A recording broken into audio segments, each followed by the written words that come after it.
Obsidian cipher, তোমার আমার ভালোবাসার গল্প।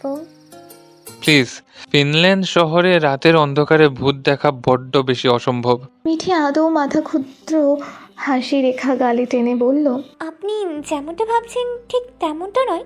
মিস, আমি কেমনটা ভাবছিলাম শুনি। আমি ফিনল্যান্ড শহরে ভূত দেখার মতো অবাক না হলেও কিছুটা তো অবাক হয়েছি। যাক, শুধু অবাক হয়েছেন, বিরক্ত তো হননি? বিরক্ত হয়নি, তবে দ্বিতীয়বার দেখা হবে এটা কখনো ভাবিনি। দেখা তো হওয়ারই ছিল, এক যুগ আগে কিংবা পরে। আমি না হয় পরিস্থিতির প্রেক্ষাপটে খানিকটা আগেই চলে এসেছি আপনার জীবনে। তো মিস, কোথায় যাওয়া হচ্ছে? মিঠির কাছে মনে হলো তিহামের তাকানোর স্টাইল এবং কথা বলার ধরন কিছুটা ব্যতিক্রম ছিল। সেকেন্ডের মধ্যেই তিহাম মুচকি হাসি দিয়ে পূর্বের ফর্মে ফিরে এসেছে। মিঠির কাছে মনে হচ্ছে দ্রুতগতির মধ্যে কেউ একজন আবছা আলোয় মিঠির সামনে এসে বিলীন হয়ে গেছে। এই যে মিস, কি ভাবছেন বলুন তো? আমি একজন জলজ্যান্ত ব্যক্তি দাঁড়িয়ে আছি, কিন্তু আপনি ভাবনার জগতে পাড়ি দিচ্ছেন। তিহামের কথায় মিঠির ধ্যান ভাঙে। মিঠি তিহামকে উত্তরস্বরূপ বলল, আমি মার্কেটে যাচ্ছি রাতে ডিনারের জন্য। যে মেয়ে মেট্রোতে থাকতে ভয় পাচ্ছিল, সেই মেয়ে কিছুদিনের মধ্যে মার্কেট অবধি চিনে ফেলেছে। You most talented beauty girl. সে অনেক কথা, বলতে গেলে রাত পেরিয়ে দিন হয়ে যাবে। আপনি হয়তো এখন ব্যস্ত, অন্য সময় বলা যাবে। আজ আপনার জন্য না হয় ফ্রি হয়ে গেলাম। রাত শেষ না করতে পারলেও ডিনারটা কিন্তু একসাথে করা যেতেই পারে। তিহামের এমন সুস্মিত কথা শুনে মিঠি আর না করতে পারেনি। মিঠির কাছে তিহামকে প্রথম দেখায় ভালো লেগে গেছে। আর না ভালো লাগার মতো কারণ নেই। সুদর্শন পুরুষ কার বা না পছন্দ? নারী মনের অগ্রগতি চড়ে কিংবা গহীনের অন্তঃকালে সবসময় সুদর্শন পুরুষের আনাগোনা। এরপর যদি সে পুরুষের ব্যবহার হয় সর্বনীয়, সভ্য প্রজাতির এবং মুখে লেগে থাকে অমায়িক হাসি, তাহলে কি এই সুদর্শন পুরুষের প্রতি দুর্বল হওয়া খুব বেশি দৃষ্টিকটু? মিঠি তিহামের মুখে প্রকাশ করা বাক্যকে উপেক্ষা করতে পারল না। তাই তিহামকে প্রত্যাখ্যান না করে উত্তরস্বরূপ সম্মতি দিল। সামনে পা বাড়ানোর আগেই মিঠির ফোনে রিং বেজে ওঠে। মিঠি ফোনের স্ক্রিনে চোখ রাখতেই দেখতে পেল হসপিটাল থেকে কল এসেছে। এই যে মিস, ফোনটা রিসিভ করুন। এতগুলো বছর যেহেতু অপেক্ষা করতে পেরেছি, তাহলে এইটুকু সময় অপেক্ষা করা মনে হয় না খুব বেশি কষ্টকর হবে। তিহামের কথা মিঠির কান অবধি পৌঁছানোর আগে সঙ্গে সঙ্গে ফোন স্ক্রিন থেকে আচমকা তিহামের দিকে তাকালো। দ্বিতীয়বারের মতো ফোনটা আবার বেজে উঠল। আমাকে দেখার জন্য সারা জীবন পড়ে আছে। আপাতত ফোনটা রিসিভ করুন। হয়তো কেউ আপনার নির্দিষ্ট স্থানে খোঁজ খবর নিতে ফোন দিয়েছে। বারংবার ফোনের রিংটনে তিহামের কথার সম্পূর্ণ মিনিংটা মিঠি আয়ত্তে নিয়ে আসতে পারল না। অতিষ্ঠ হয়ে ফোনটা রিসিভ করতে ওপাশ থেকে মিঠির ফ্রেন্ড মুনিয়ার কণ্ঠস্বর ভেসে এলো। মিঠির কিছু বলার আগেই ওপাশ থেকে কি বলতে সবটাই মিঠি মনোযোগ দিয়ে শুনল। অবশেষে মিঠি উত্তরস্বরূপ বলল, আমি কি করছি, কোথায় যাচ্ছি, কার সাথে দেখা হচ্ছে, তুই হাসপাতালে শুয়ে থেকে কি করে জানলি? মিঠির কথাটা সম্পূর্ণ হওয়ার সাথে সাথেই ওপাশ থেকে পিন পতন নীরবতার মিনিট খানিক পর কলটা কেটে গেছে। মিঠির মাথায় হালকা গোলকধাঁধার দ্বিধাদ্বন্দ্ব কাটিয়ে ওঠার আগে তিহাম বলল, তাহলে যাওয়া যাক। একই পথে একজোড়া পা তালে তাল মিলিয়ে সামনের পথে নিজের গন্তব্যে খুঁজে নিল।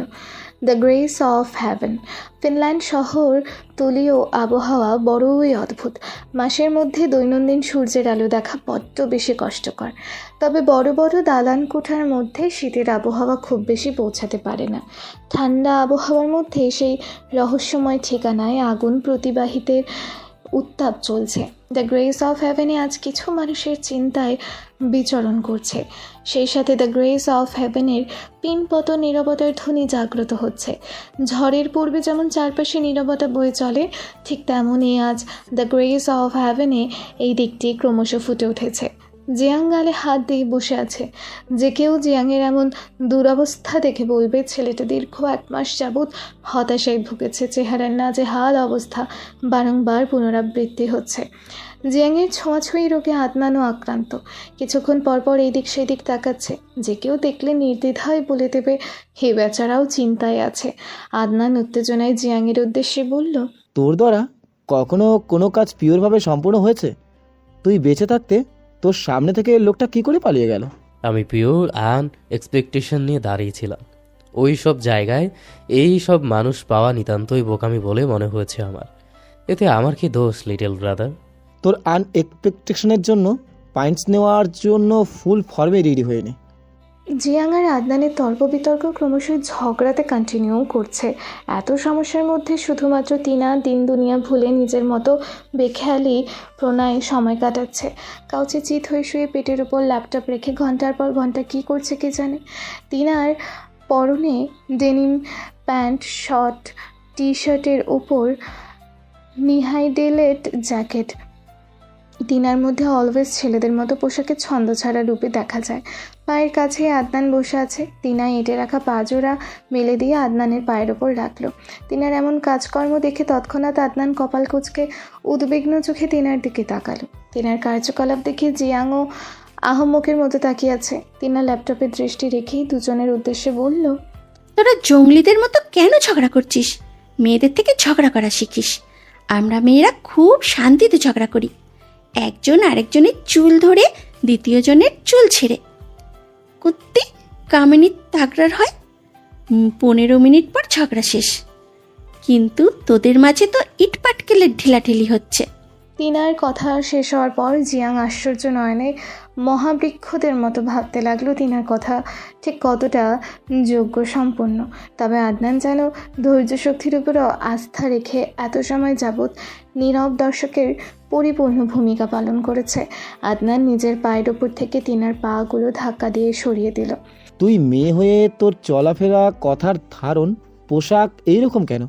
তিনা যেন আদনানের কথা আর শুনছেই না, নিজের মতো করে ল্যাপটপে হাত চালাচ্ছে আর বলছে, মুখে মধু, অন্তরে বিষ।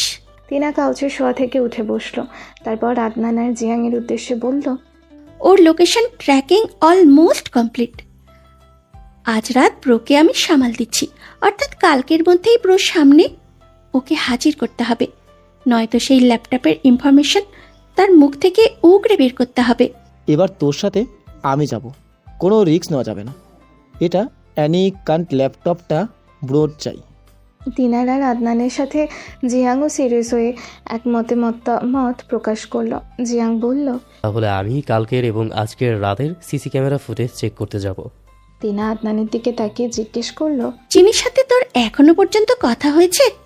ওর সাথে আমাদের কথা বলা উচিত, নয়তো যে কোনো সময় চিনির মনে সন্দেহ বাসা বাঁধবে। রাতের অন্ধকারের মতো সত্যি কতদিন আড়াল করব? সূর্যের আলোর মতো সব কিছু একদিন প্রকাশ হবে। আপাতত ব্রো যতদিন না চায় ঠিক ততদিন আড়ালেই থাকবে। দুজনের কথোপকথনের মধ্যেই তিনা তৎক্ষণাৎ খেয়াল করলো জিয়াং উধাও। তিনার চোখে দিক নির্দেশনা অনুযায়ী তাকাতে আদনানও খেয়াল করলো জিয়াং উধাও। আদনানের অবচেতন মস্তিষ্ক বলছে জিয়াং হয়তো চিনির কাছে, নয়তো নুসরতের কাছে যাওয়ার পায়তারা করছে। বাহিরের ঠান্ডা শীতল বাতাসে কাঁচ ভেদ করে হুড়হুড়ে ভেতরে বাতাস প্রবেশ করছে।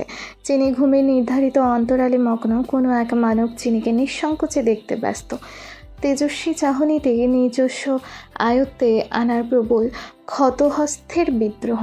কে জানে এই মানবের মনে কিসের এত বিচরণ। অতিরিক্ত দূরত্ব দেয়াল তৈরি করার অবকাশ। নির্ণয় ধ্যান জ্ঞান সবটাই চিনিকে নিয়ে। চোখের পাপড়িগুলো পলকহীনভাবে এক জায়গায় স্থির।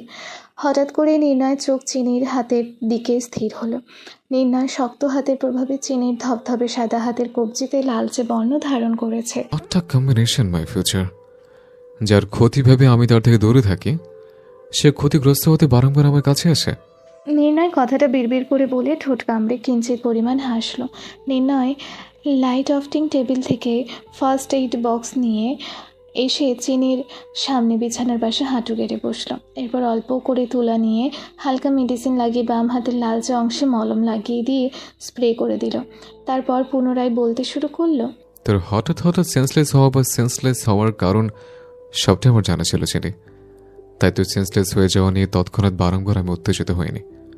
হয়তো ব্যাপারটা স্বাভাবিক চোখে দেখে, কিন্তু এর মানে এটা নয় যে আমি দেশ পাড়ি দেওয়ার আগে তুই এ রোগে আক্রান্ত ছিলি।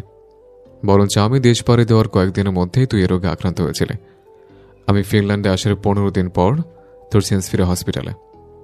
তখন থেকে তোর অস্বাভাবিক লক্ষণগুলো সবার চোখে পড়ছে। মাঝরাতে ভয়ঙ্কর কান্না রাহা যায়নি, দিনে বারংবার সেন্সলেস হওয়া, সবাইকে থেকে ভয় পাওয়া, কারো স্পর্শ পাওয়া মাত্রই কেঁপে ওঠা। তোর মধ্যে এক এক সময় এক এক রকম পরিবর্তন দেখে তোকে ফোবিয়া রোগের নামে খ্যাতি দিয়েছে। সেই ভয়ঙ্কর দিনে পূর্বে তোর প্রতি আমার আবেগ, ভালো লাগা, অ্যাট্রাকশন যা কিছু ছিল, সেদিনের সেই পবিত্র মুহূর্তের পর থেকে তার দায়িত্ব, কর্তব্য এবং আমার শরীরের আংশিক অংশ হিসেবে পরিণত হয়েছিস। চাইলেও আমি তোকে উপেক্ষা করতে পারবো না। তোর ক্রিটিক্যাল অবস্থার কথা আমার কান অব্দি গিয়ে পৌঁছায় প্রায় মাস দুয়েক পর। তোর অবস্থার কথা জানার পর আমার প্রতিটা মুহূর্ত ছটফটানোর মধ্যে কেটেছে। প্রত্যেকটা দিনের একমাত্র সাক্ষী ছিল পিমি। আমাকে সবাই পাগলে পরিণত করেছে তোকে একটু দেখার জন্য, তোকে একটু ছুঁতে পারার জন্য। দেশে ফেরার প্রত্যেকটা ওয়ে বন্ধ করে দিয়েছে, যেমনটা এখন আমি অহনা কুঞ্জ চৌধুরীর সাথে করেছে। বলেই তাচ্ছিল্যময় একটা হাসি দিল। নির্ণয় চিনির কিছুটা কাছে গিয়ে হাত স্পর্শ করে ঠোঁট দুটো কিঞ্চিত পরিমাণ নাড়িয়ে মৃদু সুরে বলল, আমার অস্বাভাবিক লাইফস্টাইলে এক মুঠো আলোর রশ্মি পদার্পণ নিয়ে তুই হাজির হয়েছিস। এই জ্বলন্ত উত্তাপে কেন চালাচ্ছিস আমায়? কে বলেছে তোকে এত দূর থেকে এতটা কাছে আসতে আমার?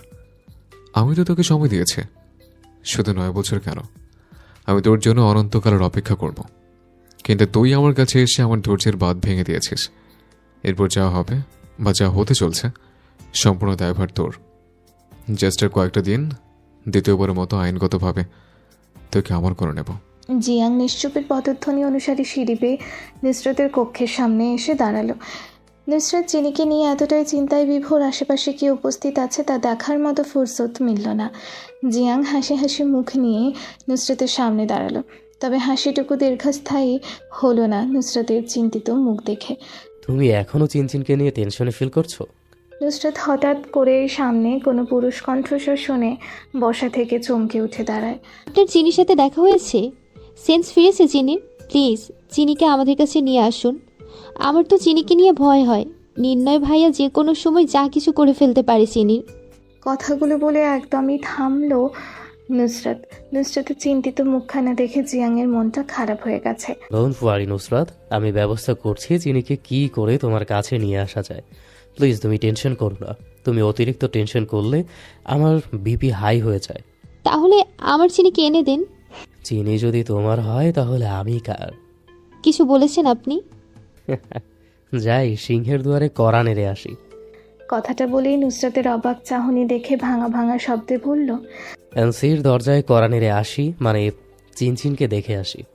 বলেই রুম থেকে বের হয়ে গেল। করিডোর দিয়ে যেতে যেতে বলছে, কি এক লাভ ফ্যাক্টরি টিউটোরিয়ালে পড়লাম, অ্যান্সি আমার মতো ইনোসেন্ট বয়কে সন্দেহ করে চিনচিনের সাথে।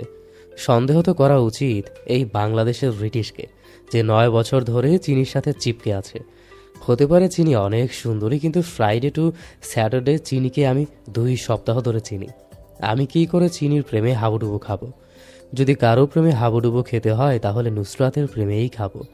2 দিন ধরে আমি নুসরাতকে চিনেছি, এতেই এত টান। যদি 2 সপ্তাহ ধরে চিনতাম, না জানি আরও কত টান বাড়ত। জিয়াংয়ের ননস্টপ কথা শেষ হওয়ার আগে নির্ণয়ের কক্ষের নিকটে চলে এলো। নির্ণয়ের দরজায় কড়া নাড়ল। দরজায় কড়া নাড়ার শব্দে নির্ণয়ের হুঁশ ফিরল। পেছনে তিক্ত অতীত থেকে মোড় ঘুরে বর্তমানে হাজির হলো। উঠে দাঁড়িয়ে চিনিকে ব্ল্যাঙ্কেট গলা অবধি জড়িয়ে দিয়ে নির্ণয় কক্ষের বাহিরের দিকে অগ্রসর হচ্ছে। নির্ণয় রুম থেকে বের হতেই চিনি শোয়া থেকে এক লাফে উঠে বসলো। চিনি জোরে জোরে শ্বাস নেওয়ার চেষ্টা করছে, ক্রমশই নিঃশ্বাসের পাল্লা ভারী হয়ে আসছে, মাথাটা ঝিমঝিম করছে। এতটা সময় চিনি নিজেকে স্থির রেখেছে, এটাই অনেক। তার মানে চিনি সবটা শুনেছে, নির্ণয় বলা প্রত্যেকটা কথা। আদৌ কি 17 পেরিয়ে অষ্টাদশীর দোরগড়ায় দাঁড়ানো চিনি নির্ণয়ের অনুভূতি বুঝবে? নির্ণয় রুম থেকে বের হয়ে জিয়াংয়ের সামনে দাঁড়ালো। অপ্রত্যাশিত উন্মাদ ভ্রুজোড়া সংকুচিত করে রাশভারী আওয়াজে বলল, কি চাই? জিয়াং নির্ণয় রুমে উকিঝুঁকি মারছে। এটা নির্ণয় বুঝতে পারা মাত্র বলল, ওদিকে নয়, এদিকে আমি। 9 বছর যাবৎ আলোক রশ্মি ছিটে ফোটাও জ্বলেনি যেই রুমে, সেই রুমে আজ আলোকিত হলো কি করে? তার ছোঁয়ায়। Finally she is back. চিনির মতো পিছে একটা মেয়ে যদি তোর মতো পাথরের মন বিগড়ে দিতে পারে, তাহলে তোর মনে কেয়ামতের নিশানি চলছে বস। তুই আদার ব্যাপারে হয়ে জাহাজের খবর জেনে কি করবে? জিয়াং কথাটা শোনার সঙ্গে সঙ্গে দাঁত কেলানি বন্ধ হয়ে গেল। মিনিট খানেক পর আবারও জিয়াং দাঁত কেলিয়ে বলল, যে তোর অন্ধকার কক্ষের রুমমেট ছিল সে কোথায়? ড্যাজিকে তো দেখতে পাচ্ছি না। চিনি ড্যাজিকে ভয় পায়, তাই পাশের রুমে শিফট হয়েছে। Are you serious? নির্ণয় আর জিয়াংয়ের কথোপকথনের মাঝে ড্যাজি পাশের রুম থেকে অসহায় মুখ করে বের হলো। ড্যাজি পাশে দাঁড়াতেই জিয়াং এবং নির্ণয় দুজন ড্যাজির দিকে তাকালো। দেখেই বোঝা যাচ্ছে পাশের রুমে শিফট করার জন্য মন খারাপ। হিংস্র ড্যাজির এই অসহায় মুখ দেখে কে বলবে ড্যাজি মানুষ মারার ক্ষমতা রাখে। হিংস্র ড্যাজি নির্ণয় ডান হাত বলা যায়, যার কারণে কাউকে দুনিয়া থেকে সরাতে নির্ণয়ের বেগ পোহাতে হয় না। জিয়াং ড্যাজিকে টোন মেরে বলল, কে বলবে এটা আমাদের ড্যাজি? মুখখানা শুকিয়ে বিড়াল ছানার মতো হয়ে গেছে। আমার ড্যাজির জন্য অনেক কষ্ট হচ্ছে। বেচারা ভুল মালিক নির্বাচন করে ফেলেছে। Very sad. তোর নন স্টপ ট্যাক রেকর্ডার টু হেয়ালিপনা স্টপ রাখবে, নয়তো। নির্ণয় পুরো কথা শেষ করার আগেই ড্যাজি রুমে দৌড়ে গিয়ে মুখে করে রিভলভার নিয়ে এসে নির্ণয়ের পায়ের কাছে রাখলো। জিয়াং কিছুটা চাকা খেয়ে একবার নির্ণয়ের দিকে তাকালো আর একবার ড্যাজির দিকে। নির্ণয় পায়ের কাছ থেকে রিভলভারটা হাতে নিয়ে কিঞ্চিত বাঁকা হেসে ড্যাজিকে উদ্দেশ্য করে বলল, কাকে শুট করবো, জিয়াংকে? ড্যাজি খুশিতে আপ্লুত হয়ে মাথা নাড়ল। জিয়াং হেসে বলল, যার জন্য করে চুরি সেই বলে চোর। আজ আমার কাছে এমন একটি ড্যাজি নাই বলে। জিয়াংয়ের কথাটা নির্ণয় শেষ পথে আটকে দিয়ে বলল, ড্যাসি নিয়ে তো কি হয়েছে, রিভলভার তো আছে। কথাটা জিয়াংয়ের কর্ণপাত হতেই দৌড়ে এসে নির্ণয়ের মুখ চেপে ধরতে চাইল। জিয়াং টাচ করার আগে নির্ণয় এক পা দূরে সরে গিয়ে বলল, ডোন্ট টাচ মি। কেউ আমাকে টাচ করবে এটা আমার পছন্দ না। দেখ ভাই, তোর পায়ে ধরি, এটা আর মুখ দিয়ে বের করিস না। আশেপাশে জানাজানি হলে আমি সারা জীবন সিঙ্গেলই থেকে যাব। মিঙ্গেল হওয়ার চান্স নেই। আশেপাশে না জানলেও যার বোনের দিকে টোপ ফেলেছিস সে সবটাই জানে। আরে ভাই, সে জানলে জানুক, কিন্তু তার বোন না জানলেই চলবে। আপাতত তুই মুখটা বন্ধ রাখ। তুই স্থান ত্যাগ কর, আমার মুখ এমনিতেই বন্ধ হয়ে যাবে। কষ্ট করে তোর মুখ বন্ধ করাতে হবে না। মিঠি এবং তিহাম হাঁটতে হাঁটতে একটি গ্রসারি শপের নিকটে থেমেছে। মিঠি তিহামের উদ্দেশ্যে বলল, আমরা এখানে কেন থেমে গেছি?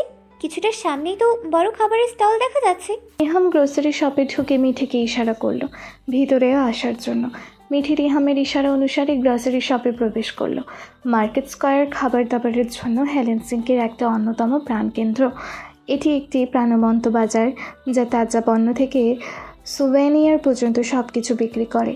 এছাড়াও আপনি এখানকার খাবারের স্টল এবং রেস্তোরাঁয় ঐতিহ্যবাহী ফিনিশ খাবার উপভোগ করতে পারেন। তিহাম একটার পর একটা রান্নার রকম, সবজি, রান্নার মশলা ইত্যাদি নিচ্ছে। মিঠির বোধগম্য হলো না তিহাম কী করতে চাইছে। তিহাম সব কিছু ক্রয় করছে আর মিঠির চিন্তিত মুখ দেখে মিটমিট করে হাসছে। তিহাম সব কিছুর বিল পরিশোধ করে মিঠির কাছে এসে বলল, এই যে মিস, আমায় হেল্প করবেন প্লিজ? মিঠির কাছে তিহামের কথার ধরনটা কিউট লাগলো। মিঠি যখনই তিহামের কাছ থেকে সরঞ্জাম ব্যাগ নিতে চাইলো তখনই মিঠির থেকে সরঞ্জাম ব্যাগটা দূরে সরিয়ে বলল, আমি তো সরঞ্জামের ওজন শেয়ার করার হেল্প চাইনি। তাহলে কিসের হেল্প চেয়েছেন?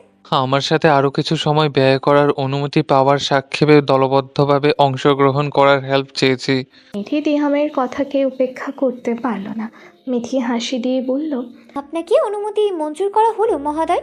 মিঠির কথা শুনে তিহাম পুনরায় সেই অমায়িক হাসি উপহার দিল। একই পথে একই সাথে একজোড়া অতিথি পাখির মতো তরুণ তরুণী অচেনা শহরে বিচরণ করছে, যেখানে একজোড়া আগন্তুক নিজেদের চিনতে ব্যস্ত। তাদের মধ্যে না আছে বর্তমানকে উপেক্ষা করে ভবিষ্যৎকে নিয়ে চিন্তাভাবনার মস্তিষ্কে বিচরণ করা। তিহাম এবং মিঠি গ্রসারি শপ থেকে কিছু দূর এগিয়ে যেতেই মস্ত বড় অ্যাপার্টমেন্টের সামনেই দাঁড়িয়ে গেল তিহাম। মিঠি আশ্চর্য নয়নে অ্যাপার্টমেন্টের দিকে তাকিয়ে ইতস্তত সুরে উদ্বিগ্ন হলো তিহামকে জিজ্ঞেস করতে। মিঠি জিজ্ঞেস করার আগেই তিহাম মিঠির দিকে তাকিয়ে মুচকি হাসি দিয়ে চোখের চশমাটা ঠিক করে বলল, ভেতরে যাওয়া যাক মিস। মিঠি সেকেন্ডের মধ্যে কয়েকবার চোখের পলক ফেলে জিজ্ঞেস করলো, এই অ্যাপার্টমেন্টে আপনি থাকেন? আমি একা একজন মানুষ, আমার জন্য এটাই যথেষ্ট নয় কি? মিঠি তিহামের ব্যাপারে জানার জন্য উদ্বিগ্ন, তবে তিহাম নিজের ব্যাপারে বলতে না যাওয়া স্বরূপ ছোট জবাবে দ্বিতীয়বার প্রশ্ন প্রকাশ করার কৌতূহলকে দমিয়ে রাখল মিঠি। মিঠি তিহামের পিছু পিছু ভেতরে প্রবেশ করলো। অ্যাপার্টমেন্টের ভেতরে প্রবেশ করার পর মিঠির কাছে মনে হচ্ছে না এটা পাবলিক অ্যাপার্টমেন্ট। অ্যাপার্টমেন্ট কমপ্লেক্সের মনোরম দৃশ্যটি খুব সুন্দর। অ্যাপার্টমেন্টটি দেখতে অসম্ভব সৌন্দর্যের সাথে সাথে নিখুঁত হাতের পরিপাটি ও সাজানো গোছানো বৈচিত্র্য। তিহাম হাতের ব্যাগপত্রগুলো রেখে মিঠির সামনে হাজির হলো। 30 মিনিটের মধ্যে আমাদের first night special dinner ready করছি আমি। Just 30 minutes. আপনি ডিনার রেডি করবেন মানে? বাসায় হেল্পিং হ্যান্ড নেই? আমি নিজের কাজ নিজেই করতে পছন্দ করি। আপনি একা কুকিং করতে পারেন? আমি হেল্প করি? আমি চাই না আমার কাজের মধ্যে কেউ হস্তান্তর করুক। তিহামের এমন প্রত্যুত্তর শুনে মিঠি কিছুটা চুপসে গেছে। এটা তিহাম বুঝতে পারা মাত্র মুখের এক্সপ্রেশন সেকেন্ডের মধ্যে চেঞ্জ করে অমায়িক হাসি ঠোঁটের কোণে নিয়ে এসে বলল, আর চেয়ে বরং তুমি নেক্সট টাইম আমাকে কুকিং করে খাওয়াবে। আজ আমার কুকিংয়ের স্কিল দেখো। তিহাম কথাটা সম্পন্ন করার পর মিঠির উত্তর আসার আগে উদ্বিগ্ন কণ্ঠে দ্বিতীয়বার বলতে শুরু করলো, আই এম সো সরি, আমি আপনাকে তুমি করে বলে আই এম সো সরি, আমি আপনাকে তুমি করে বলে ফেললাম মিস। ইটস ওকে, আপনি আমার থেকে বড়, তুমি করে বলতেই পারেন। Are you sure? Yes, I am sure. Okay done, তুমি এখানে বসো অ্যান্ড আমার কুকিংয়ের স্কিল দেখো। মিঠিকে কিচেনের সামনে ডাইনিং টেবিলের চেয়ারে বসিয়ে তিহাম কিচেনের দিকে অগ্রসর হলো। মিঠির বসার স্থান থেকে তিহামকে স্পষ্ট দেখা যাচ্ছে। তিহাম নির্ভীক ব্যক্তিত্বের অধিকারী, নিজের ব্যাপারে কোনো কিছু বলতে উদ্বিগ্ন কিংবা আগ্রহী নয়। তিহামের ব্যাপারে যেটুকু না বললেই নয় সেটুকু বলে বাকি সব এড়িয়ে চলে। এমনকি ব্যক্তিগত প্রসঙ্গে কথা উঠলেই সে বিষয়টিও এড়িয়ে যায়। মিঠির কাছে মনে হয় তিহামকে সে এতটাই ভালো করে চিনে ফেলেছে, নিঃসন্দেহে যে কোনো সময় নতুন সম্পর্কের নাম ধার্য করা সম্ভব। আবার মুহূর্তের মধ্যেই মনে হয় দুইবার দেখা হওয়ার পর যেটুকু আলাপ পরিচয় হয়েছে তিহামকে মিঠি সেটুকু চিনে উঠতে পারেনি। এত চিন্তাভাবনার পরেও কিভাবে নির্দ্বিধায় মিঠি তিহামের অ্যাপার্টমেন্টে আসলো? গ্রসারি শপ থেকে বের হয়ে কিছু দূর যাওয়া পর মিঠি যখন জানতে পারে তিহাম মিঠিকে নিজের অ্যাপার্টমেন্টে নিয়ে যাবে, তখন মিঠির মধ্যে কিছুটা ভয়, কিছুটা আতঙ্ক আঁকড়ে ধরে।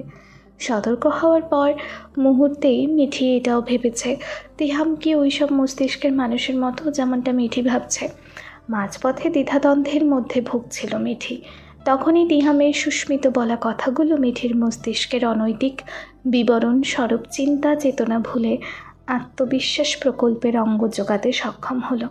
মিঠি ভাবনার জগৎ থেকে ফিরল তিহামের সবজি কাটাকাটির শব্দে। তিহামের দেখে লক্ষ্য করতেই দেখতে পেল কুকিংয়ের অ্যাপ্রন পরিহিত অমায়িক হাস্যোজ্জ্বল সুদর্শন ব্যক্তিকে আরও দ্বিগুণ সুদর্শন লাগছে। এরপর মিঠি লক্ষ্য করল তিহামের রান্নার দিক। তিহামের রান্নার কৌশল এবং উপাদানগুলি ব্যাপকভাবে অন্য সবার থেকে পরিবর্তনশীল। রান্নার আসবাবপত্রের সব কিছুতেই আধুনিকতার ছোঁয়া। বিভিন্ন সবজি ভিন্ন উপায়ে খাবার তৈরি করছে এবং এগুলোকে কাটাকাটি এবং ঠান্ডা করে হিমায়িত সময়ে বিভিন্ন খাদ্যদ্রব্য একত্রে মিশ্রিত করে সাধারণ খাবার থেকে পরিবর্তন একটা রূপ তৈরি করেছে, যা দেখতে অসাধারণ। মিঠি তিহামের আর কিছু অপ্রত্যাশিত দিক লক্ষ্য করল। তিহাম রান্নার মধ্যে অনেক মনোযোগী। আশেপাশে কে আছে, কি হচ্ছে, কে তাকে দেখছে এইসবে তার কোনো আগ্রহ নেই, যেন সে এক অন্য জগতে প্রবেশ করছে। সাধারণ এই সব রান্নার স্কিল শেফদের মধ্যে দেখা যায়, যারা রেস্তোরাঁ চিফ শেফ হিসাবে কাজ করে। কিন্তু তিহাম তো এইসবের কিছুর মধ্যেই যুক্ত নেই। তিহাম অসাধারণ প্রতিভার অধিকারী। মিঠির কল্পনা জল্পনার মধ্যেই তিহাম এক এক করে রেসিপি ডাইনিং টেবিলের ওপর রাখছে। এভাবে রান্নার শব্দটি টেবিলের জন্য খাবার প্রস্তুত করার সমস্ত উপায়কে সংজ্ঞায়িত করে। রেসিপি দেখেই মনে হচ্ছে অনেক সুস্বাদু, তবে কোনোটাই দেশীয় খাবার নয়, সমস্তটাই ফিনল্যান্ড ঐতিহ্যের অংশীদার।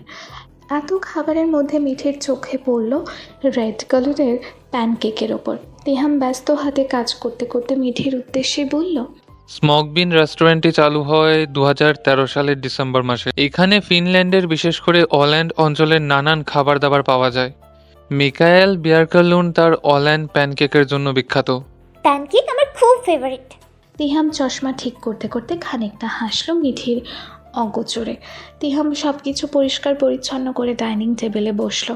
তিহাম ছেলে হয়েও এতটা পরিষ্কার পরিচ্ছন্ন থাকতে স্বাচ্ছন্দ্য বোধ করে, এই ব্যাপারটাও মিঠিকে তিহামের প্রতি আকৃষ্ট করে। তিহাম চেয়ারে বসতেই মিঠি সারাদিনের অভুক্ত পেটটাকে আশকারা দিতে বসে পড়ল পেট পুজো করতে। চিন্তায় এবং মুনিয়ার অপ্রত্যাশিত কাজকর্মে সারাদিন রান্নার এবং খাবারের ধারে কাছেও যায়নি। তিহাম হাস্যোজ্জ্বল মুখ নিয়ে মিঠির খাওয়া দাওয়া দেখছে আর বলছে, আমার ওয়েলকাম গিফট কেমন লেগেছে মিস? খাবার তো ডিলিশিয়াস, কিন্তু সবগুলো রেসিপির নাম অজানা। তিহামও হাসি বিনিময় করে খাবারের নাম বলতে শুরু করলো। ক্যারোলিয়ান পাই, বেরি ফলের খাবারের প্রাধান্য রয়েছে ক্র্যানবেরি, বার্নিশ, পলিবেরি soup. The grace of heaven. Jiang corridor দিয়ে যেতে যেতে বলছে, অ্যান্সির কি করে পারলো আমার মতো অ্যাডাল্ট সুপুরুষ ব্যক্তির ওপর অত্যাচার করার সাথে সাথে ভয়ও দেখাতে, প্রতিদিন 24 আওয়ার্স আমায় হিউমিলিয়েট করতে। টিনা সিঁড়ি পেরিয়ে উপরে উঠেই জিয়াংয়ের বলা কথাগুলো শুনতে পেল। তারপর জিয়াংয়ের খানিকটা কাছে এসে বলল, ব্রো তোর উপরে কি করে এমনভাবে অত্যাচার নির্যাতন চালায়? It is very desperate hot topic. আশেপাশে জানলে কি হবে তোর ভাবা যায়? আদনান নিজের কক্ষ থেকে বেরিয়ে টিনাকে উদ্দেশ্য করে বলল, লজ্জা মেয়েদের ভীষণ, তাই তো মেয়েরা অত্যাচারী নির্যাতনীয় হয়। কিন্তু তোর তো লজ্জাই নেই, সারাদিন বেহায়াপনা করে বেড়াস, আবার অন্যজনকে খোঁচা মারছিস। টিনা আদনানের কথা শুনে জিয়াং থেকে চোখ সরিয়ে আদনানের দিকে তাকিয়ে বলল, আসছে আমার সুশীল লজ্জাবতী সতী লক্ষ্মী পুরুষ। এত বড় বড় ভাষণ দিচ্ছিস ভালো কথা, কিছুটা তো কেপ আইডল গ্রুপের ইট গার্লফ্রেন্ডকেও দিলে পারিস। তোর মতো পর্দাশীল বয়ফ্রেন্ড থাকতে সে কি করে জাহান্নামের পাসওয়ার্ড খুঁজছে? কথাটা বলে চোখ মেরে পাশে তাকাতেই তাকে জিয়াং উধাও। টিনা ঠোঁট বাঁকিয়ে হেসে আদনানের দিকে তাকিয়ে বলল, তুই কিছু পারিস আর না পারিস, কিন্তু তোর চোখের সামনে থেকে তোর বোনকে ছোঁ মেরে নিয়ে যায়, সেটা আমি দেখতে পাচ্ছি। বলেই সামনের দিকে টিনা হেঁটে চলে যাচ্ছে। আদনান কপালকে কয়েক ভাঁজ দিয়ে বলল, জিয়াংয়ের বাচ্চা, তোকে বোঝাচ্ছি মজা। চিনি বিছানায় বসে বসে হাঁসফাঁস করছে। একা এভাবে রুমের মধ্যে বসে বসে ঠিক কতক্ষণ থাকা যায়? পর মুহূর্তেই রুমে চোখ ঘোরাতেই প্রথম দিনের দৃশ্য চোখের সামনে ফুটে উঠল। সেই অন্ধকার রুম আজ আর অন্ধকার নেই। ভয়ঙ্কর রুমের এক স্বাভাবিক রূপ দেখা মিলছে। খারাপের যেমন ভালো দিক থাকে, অন্ধকারের বিপরীতে যেমন আলো রশ্মি থাকে, ঠিক তেমনি এত সবের মধ্যে নির্ণয়ের বলা প্রত্যেকটা কথা শুনে চিনি আরও বেশি বেসামাল হয়ে গেছে। চিনির অলস অবাধ্য অশান্ত মন জাগ্রত করে দিয়েছে সদ্য অঙ্কুরিত অষ্টাদশীর উড়নচণ্ডী মনে। বিষণ্ণ মস্তিষ্কের ভাবনায় বোধ হয়ে আছে নির্ণয়ের বলা সেই কথাগুলো শুনে, যেগুলো চিনির অজানা। চিনির ছোট মনে ধারণাটুকু নেই চিনি কোন কালো কুৎসিত অন্ধকারের তল্লাশি করছে। চিনির উড়নচণ্ডী মন বুদ্ধিদীপ্তের মতো গুরুদায়িত্ব হিসেবে সত্যি উদ্ঘাটন করার প্রস্তুতি নিচ্ছে। এর মধ্যেই জিয়াংকে বিদায় করে নির্ণয় রুমে প্রবেশ করতেই চিনি পূর্বের ন্যায় ঘুমের অভিনয় করে শুয়ে পড়ল। নির্ণয় রুমে প্রবেশ করে দরজা বন্ধ করে পিছনে ফিরতেই পা জোড়া থেমে গেছে। চিনির দিকে তাকিয়ে অপ্রত্যাশিত ভ্রুজোড়া সংকুচিত করে স্তব্ধ পরিবেশে রাশভারী ঠান্ডা কণ্ঠে গম্ভীরে সুরে বলে, চলতে পারিস না, কিন্তু দৌড়ানোর সুযোগ খুঁজছিস। It's not fair future. চিনি এমন অপ্রত্যাশিত কথা শুনে আকস্মাৎ হুমড়ি খেয়ে বেখেয়ালি মনে উঠে বসল। চিনি মিনিট খানিক সময় পর মুহূর্তের মধ্যেই নিজের উদ্যম বোকামি বুঝতে পেরে মুখটাও চুপসেকে থমথমে দৃশ্য ধারণ করলো। আলোকিত রুমটা চিনির কাছে সেই দিনের মতো বিষাদময় তিক্ততায় অন্ধকার রুম মনে হচ্ছে। বাহিরের চারিদিকে ঘুটঘুটে অন্ধকার, তার সাথে কক্ষের ভিতরে নিস্তব্ধ পরিবেশ। কেবল সামনে দাঁড়িয়ে আছে সুঠাম দেহের মানবটি, জানালা থেকে শুরু করে কাচের দেয়ালের পর্দাটা পর্যন্ত টেনে দেওয়া। এমন পরিবেশে নির্ণয় রাশভারী আওয়াজ বেশ ভয়ানক ঠেকল চিনিসহ পুরো কক্ষের মধ্যে। আর এই মুহূর্তে নির্ণয় যে চিনির দিকে চোয়াল শক্ত করে তাকিয়েছে, এইরূপ ভয়ের আশঙ্কা নির্ণয়কে দেখে ঘুমানোর অভিনয় করার হুঁশিয়ারি, যা চিনির ভয়ের উচ্চস্তরে গিয়ে পৌঁছেছে। চিনি নীরবতা ভাঙতে চাইল, তাই তো নিস্তব্ধতা কাটিয়ে রিনরিনে আওয়াজেই বলল, আমি এখানে কি করে এসেছি নির্ণয় ভাইয়া? তুই আমার কাছে জবাব দিতে চেয়েছিস? নির্ণয়ের এমন কথা শুনে চিনি মনে মনে ভরকায়। চিনির ছোট মস্তিষ্ক জানান দিচ্ছে, আমি কি এমন বললাম যেটা জবাবদিহির রূপ হয়ে দাঁড়ালো?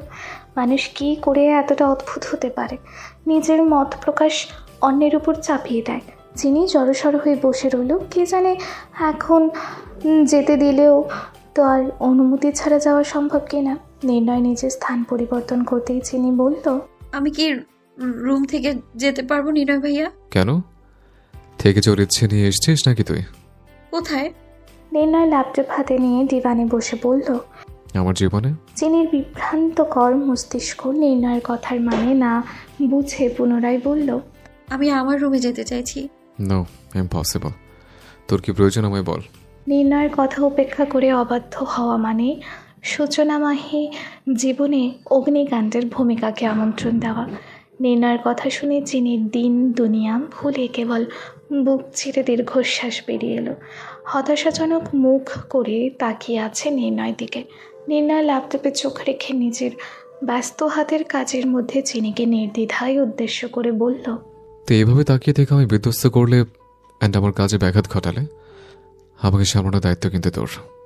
আমি ভুলে যাব তোর আর আমার বয়সের সমীকরণ অ্যান্ড মিনিটে মিনিটে তোর সেন্সলেস হওয়ার দৃশ্য।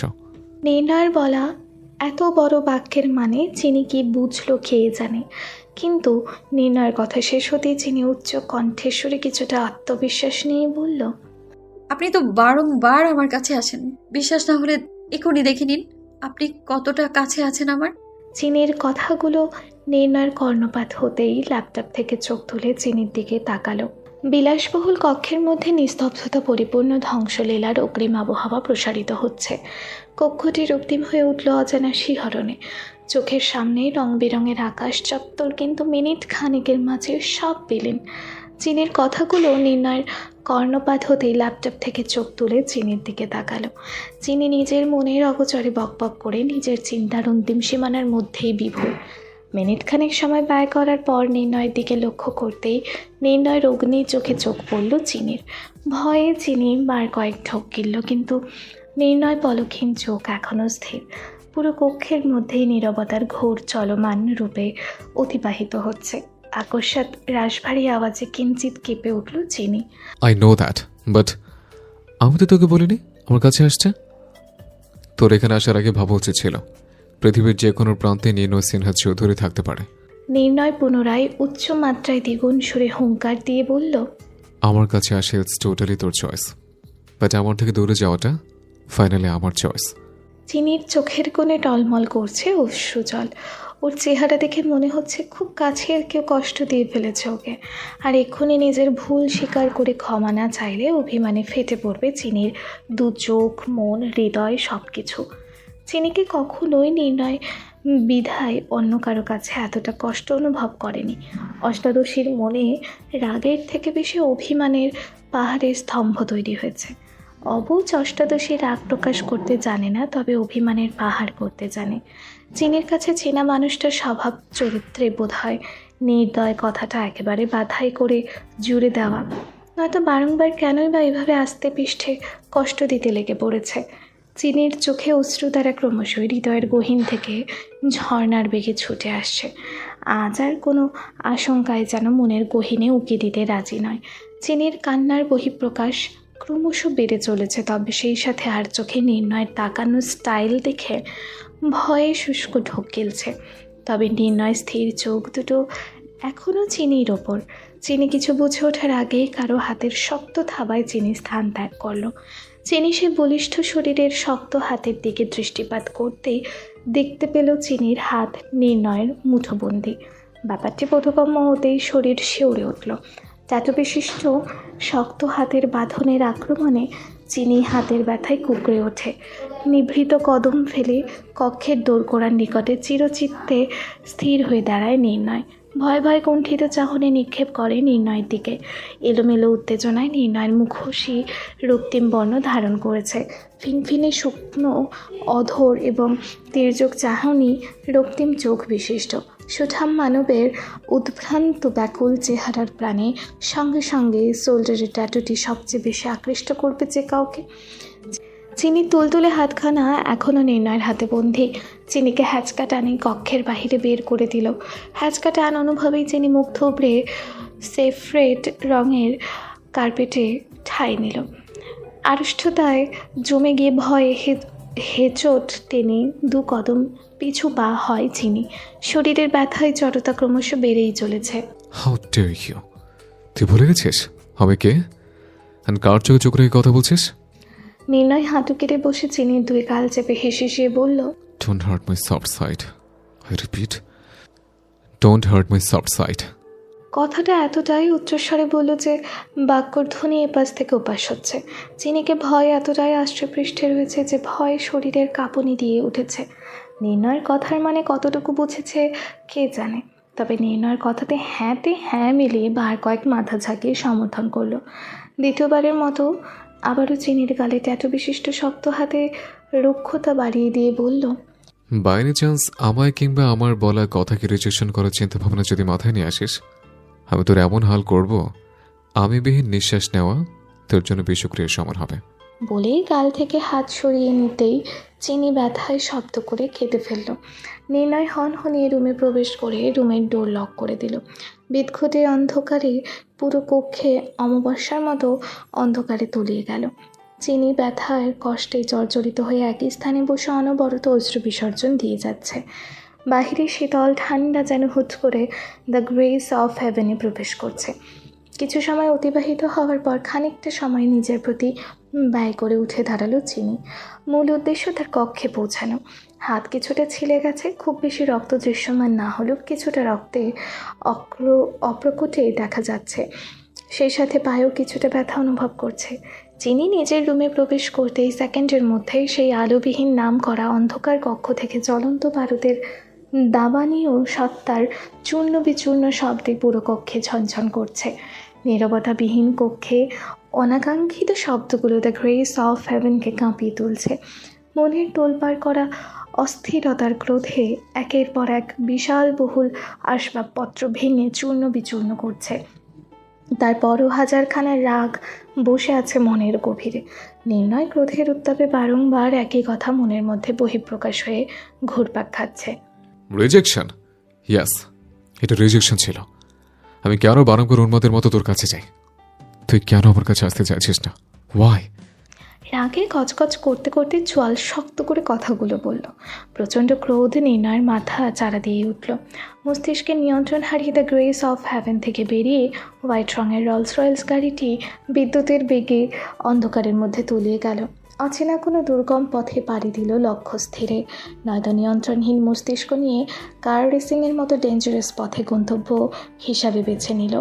চিনি নাজেহাল অবস্থা নিয়ে রুমে প্রবেশ করতেই নুসরাতের ঘুমন্ত মুখের দর্শন পেল। চিনির জন্য অপেক্ষা করতে করতে কখন যেন ঘুমিয়ে পড়েছে মেয়েটা। সেদিকে অশ্রুসিদ্ধ নয়নে তাকে কিছু দূর এগিয়ে যেতে শরীরের সমস্ত শক্তি ব্যয় করেও আর ধরে রাখতে পারল না নিজেকে। ধপাস করে ফ্লোরে পড়ে গেল। মাথাটা দেয়ালের সাথে হেলিয়ে দিয়ে চিরচিত্তে বসে ক্রমশই নিজের ব্যথা বহু জীবন নিয়ে ভাবতে বসল। ঝড়ার মতো একের পর এক অশ্রু গড়িয়ে পড়ছে ফুলের পাপড়ির মতো দুগাল বেয়ে। মাম, এ তুমি কোথায় পাঠালে আমায়? ওই দিনগুলোর জন্য এতদিন এত অপেক্ষা, এত নিরাপত্তা, এত সুরক্ষার ব্যবস্থার আয়োজন ছিল।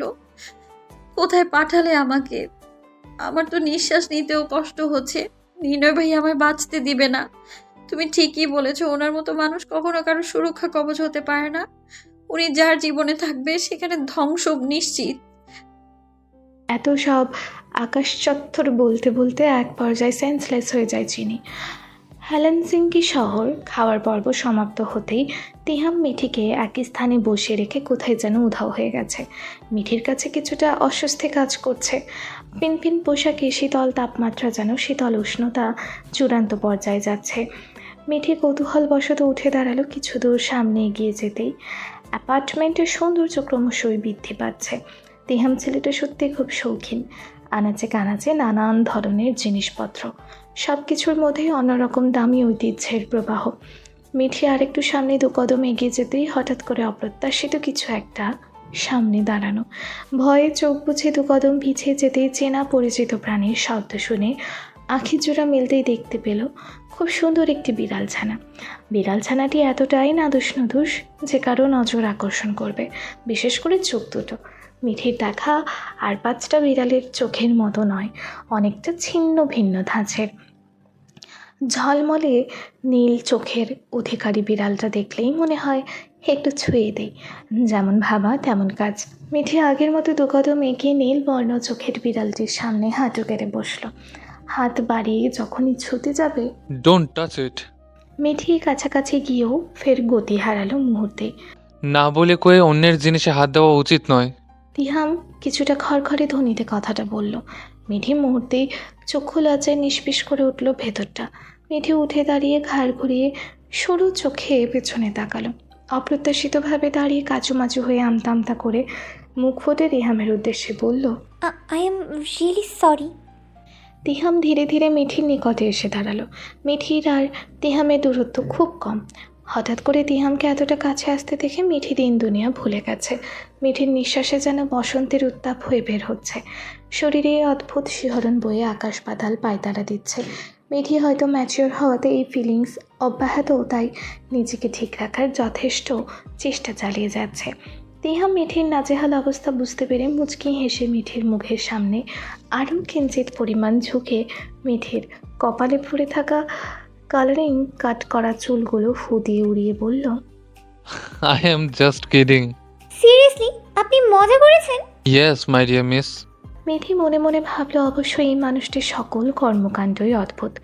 শুধু অদ্ভুত বললে ভুল হবে, অদ্ভুত রকম আকর্ষণীয় বটে। নয়তো অচেনা মানুষটির প্রতি এতটা আগ্রহ কেনই বা হবে ম্যাচিওর বয়সে? অহনা কুঞ্জু চৌধুরী দেখানো পথে চলতে থাকা মিঠির মতো প্রাপ্তবয়স্ক মেয়ে অন্যের প্রতি আপ্লুত হচ্ছে। তাছাড়া মানুষ ঠিক কতটা আকর্ষণ অনুভব করলে কোনো রূপ দ্বিধাবোধ ছাড়াই অজানা একটি মানুষের সাথে অ্যাপার্টমেন্টে চলে আসে, তার সাথে নির্বিঘ্নে ঘুরে বেড়াতে পারে, সেটাও ভাববার বিষয়। তবে সহজ সরল না হওয়া সত্ত্বেও যে মানুষটার নিঃস্বার্থ আন্তরিকতায় ভেতর থেকে গলে গিয়েছে, সেটাও নিশ্চিন্ত অমায়িক হাস্যোজ্জ্বল হাসি দেখলেই হলফ করে বলা যায়। এক সমুদ্র রহস্য বহন করে, আর সেই রহস্যে ক্রমশ তলিয়ে যায় দুবনের জীবন। একদিকে চিনি, অন্যদিকে মিঠি। ভাগ্যের পরিহাসে কোথায় নিয়ে দাঁড় করাবে চিনি মিঠিকে? একজন অষ্টাদশীর বয়সে বারংবার আঘাতপ্রাপ্ত হচ্ছে, গোলকধাঁধার চিরকুটে ক্রমশই ক্ষতবিক্ষত হচ্ছে। এ প্রণয় কি কখনো অষ্টাদশীর মনে এসে নিষ্ঠুরতম মানবের প্রথম অনুভূতি প্রকাশ পাবে, নাকি সদ্দুমড়ে মুচড়ে নদীর স্রোতের মতো বিলীন হয়ে যাবে? অন্যদিকে মিঠির মতো ম্যাচিওর প্রাপ্তবয়স্ক মেয়ে কার রহস্যের অতলে ডুব দিচ্ছে? যে অচেনা রূপে ভূমিকম্পের মতো হঠাৎ মিঠির সামনে হাজির হয়েছে, সে আগন্তুকের জন্য আকাশ চত্বর টান হাজার অবকাশের মধ্যে সে সামনে আসলে মিঠির দিন দুনিয়া থমকে যায়। যার হাস্যোজ্জ্বল মুখ দেখলে মিঠির অন্তঃকুহীনের স্রোত থমকে যায়। যাকে দেখলেই নিগুড় মনের মাঝে আঁকি ঝুঁকি হয় সে মানুষটিকে ঘিরে। কোন ঝড়ের সম্মুখীন হচ্ছে হাস্যোজ্জ্বল দুটো প্রাণ? মিঠি এবার বাসার উদ্দেশ্যে বের হবে। ঠিক তখনই তিহাম কিছুটা অধিকার খাটিয়ে বলল, এত রাতে আমি তোমায় একা ছাড়ছি না মিস। ব্যক্তিগত জিনিসে এতটা অসচেতন আমি নই। মিঠির কাছেও মনে হলো এতটা পথ একা যাওয়া ঠিক হবে না। অচেনা দেশ, অচেনা শহর, তাই আগ বাড়িয়ে নিষেধ করেনি। মিঠি তিহামের দিকে লক্ষ্য করতেই দেখল তিহাম ড্রেস চেঞ্জ করে ওভারসাইজ ঢিলা ঢালা টি শার্টের সাথে ওভারকোট এবং কার্গো প্যান্ট পরিহিত। দুই হাত গুজিয়ে ওর থেকে কয়েকটা হাত দূরে দাঁড়িয়ে আছে। মানুষটির দোকানে এয়ারপড লাগানো মনে হচ্ছে, কারোর সাথে কলে কন্ট্যাক্টে আছে। অবশেষে দুটি মানবী আবারও একই পথে পা বাড়ালো নির্দিষ্ট গন্তব্যে। ফিনল্যান্ড শহরে কনকনে ঠান্ডা পরিবেশ। আকাশে রোদের ছিটাফোঁটাও নেই, চারপাশে অন্ধকার অনুভূতি। কয়েক স্তর ঘন কুয়াশার চাদরে ঢেকে আছে চারিপাশ। নাক চিরে ভেতরে প্রবেশ করা শীতল বুনো বাতাসে যেন হৃদয় জমে যাচ্ছে পুরো শরীর। শক্ত বরফের খণ্ডে রূপান্তরিত হচ্ছে হাত পা সহ শরীরের বাকি অংশ। এ যেন প্রাকৃতিক হিমাগার। সারাদিনে বয়ে চলে শীতালয়, বিপরীত রৌদ্রময় দৃশ্য পাওয়া বড্ড ভার। ফিনল্যান্ডের রৌদ্র না দেখতে পাওয়াটাই স্বাভাবিক, এবং সেই সাথে শীতটাও সেইভাবে গেড়ে বসে আছে ভূখণ্ডে। গভীর রাত হলে মৃদু মন্দ ঠান্ডা শীতল হাওয়ায় খানিকটা কেঁপে ওঠে শরীরের সর্বাঙ্গ। তবে তুষারপাত হতে এখনও ঢের দেরি আছে। দ্য গ্রেস অফ হেভেনে সকালের আলো রশ্মি পৌঁছাতে দেরি, তবে যে যার মতো কাজে ব্যস্ত হতে দেরি নয়। ফিনল্যান্ডে নিত্যদিনের মতো আজও শীতল তাপমাত্রা 1 সেলসিয়াস পরিবর্তন ঘটায়নি। আগের স্থানে তীব্র গতিতে স্থির রয়েছে। দিনের শীতল তাপমাত্রার সাথে মানুষের চালচলনে বেশ কিছুটা বিড়ম্বনার সম্মুখীন হতে হচ্ছে। সূর্যের তীর্যক আলোর খানিকটা রশ্মি দেখা মিলতেই টিনা আদনান নিজের গন্তব্যে বেরিয়ে পড়ল। শুনশান রাস্তায় শীতের উত্তাপে এত সকালে কাউকে চোখে দেখা বিস্ময়কর ব্যাপার। তবে ফিনল্যান্ডের মতো উন্নয়নশীল দেশ সবসময় পরিষ্কার পরিচ্ছন্নতায় পঞ্চমুখ। রাস্তার আশেপাশে ময়লা নেই, যত্রতত্র পান গুটকার পিক ফেলে না কেউ।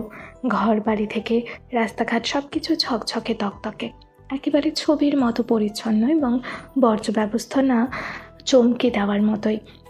তাই তো আন্তর্জাতিক পরিবেশের সূচকে তারা জায়গা করে নিতে পেরেছে। তিনা চারপাশে চোখ বলিয়ে আদনানের দিকে তাকাতেই দেখতে পেল আদনান নিজের মনে ড্রাইভিং করছে।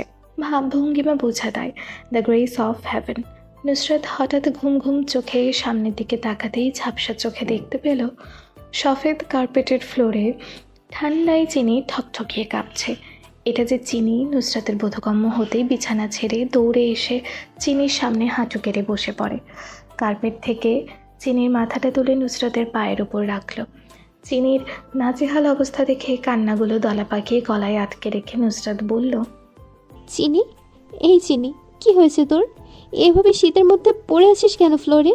চিনির উস্কো খুস্কো চুল, পাংশুটি মুখশ্রী, মহাসমুদ্রের মতো চোখ দুটোর সৌন্দর্যটুকু আজ উবে গিয়েছে কোথায় যেন। ফর্সা লাস্যময়ী মুখটা শুকিয়ে ফ্যাকাশে বর্ণ ধারণ করে আছে। ফের আতঙ্ক ভরা কণ্ঠে আওড়ায়, তোর এই অবস্থা কি করে হলো? কে করলো তোর এই অবস্থা? রাতে তোর জন্য অপেক্ষা করতে করতে আমি ঘুমিয়ে গেছি। তুই মনে হয় আমি ঘুমিয়ে যাওয়ার পর রুমে এসেছিস। সারাত কি তুই এভাবে ফ্লোরে পড়েছিলি সেন্সলেস হয়ে? বাক্য এক নাগারে আওড়ানোর মধ্যেই নুসরাত উপলব্ধি করলো চিনির শরীর দ্বিগুণ গতিতে কাঁপছে। নুসরাত দ্রুত উঠে গিয়ে ব্ল্যাঙ্কেট নিয়ে এসে চিনির শরীরে জড়িয়ে দিয়েছে। মিনিট খানেক পর নুসরাত চিনির সব কানে ফিরাতে সক্ষম হয়েছে। আদ্র আদ্র নয়নে সমুদ্রের অতুল সমান সৌন্দর্যময় চোখ দুটি মেলেছে। চিনির চোখ খোলা মাত্রই ভীষণ যন্ত্রণায় টনটন করে ওঠা ওর মাথা যেন কেউ হাতুড়ি পেটা করে যাচ্ছে অনবরত। চোখের সামনে দৃশ্যপট এখনও স্পষ্ট নয়, সব কিছু ধোঁয়াশা, কেমন যেন দুলছে দুনিয়াটা।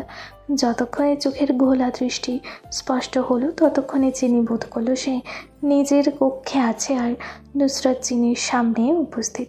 নুসরাত চিনিকে ধরে বিছানায় শুইয়ে দিয়েছে। চিনির দিকে লক্ষ্য করতেই দেখতে পেল হাস্যোজ্জ্বল মুখটা চুপসে গিয়ে থমথমে দৃশ্য ধারণ করেছে। গত 2 সপ্তাহের মধ্যে চিনির চেহারার কী হাল বানিয়ে ফেলেছে। যেখানে এমপি অহনা কুঞ্জ চৌধুরী চিনিকে 10 থেকে 15 জন গার্ড ছাড়া বাসা থেকে বের হতে দেয়নি, এমনকি অহনা কুঞ্জ চৌধুরী চিনির মেল ফোবিয়ার জন্য নির্ণয় কুঞ্জে পুরুষ ব্যক্তি নিষিদ্ধ করে দিয়েছে, যার জন্য এত এত সুরক্ষার ব্যবস্থা। এখন তার এই নাজেহাল অবস্থা, চিনির এই অবস্থা যদি অহনা কুঞ্জ চৌধুরী সচক্ষে দেখত তাহলে কুরুক্ষেত্র বেঁধে যেত।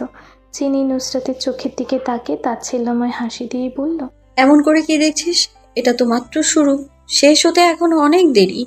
নির্ণয় ভাই আমাকে বাঁচতে দেবে না। বলেই চিনির চোখ থেকে অশ্রু গড়িয়ে পড়ছে। সেই সাথে নুসরাত অশ্রু নয়নে বলল, এ তোর কেমন ভাই যার মধ্যে নিজের বোনের জন্য মায়া মমতা ভালোবাসা নেই? আমি তাতে ভাই মানলেও সে আমায় বোন বলে মনে করে না, মানে না। কারণ অহনা কুঞ্জ চৌধুরী এবং মোহনা কুঞ্জ চৌধুরী বিপরীত দুজন মানুষ। মোহনা কুঞ্জ চৌধুরী নির্ণয় ভাইকে জন্ম দিয়েছে আর অহনা কুঞ্জ চৌধুরী আমায় জন্ম দিয়েছে। তাহলে আমরা কি করে ভাই বোন হলাম? মোহনা কুঞ্জ চৌধুরী আর রহনা কুঞ্জ চৌধুরী আপন 2 বোন। সম্পর্কে নির্ণয় ভাইয়ার মা মোহনা কুঞ্জ চৌধুরী অর্থাৎ তোর খালামুনি হয়, এবং তোর মাম্মা অহনা কুঞ্জ চৌধুরী নির্ণয় ভাইয়ার খালামুনি হয়। সম্পর্কে তোরা কাজিন, তার মানে ভাই বোন তো হবি।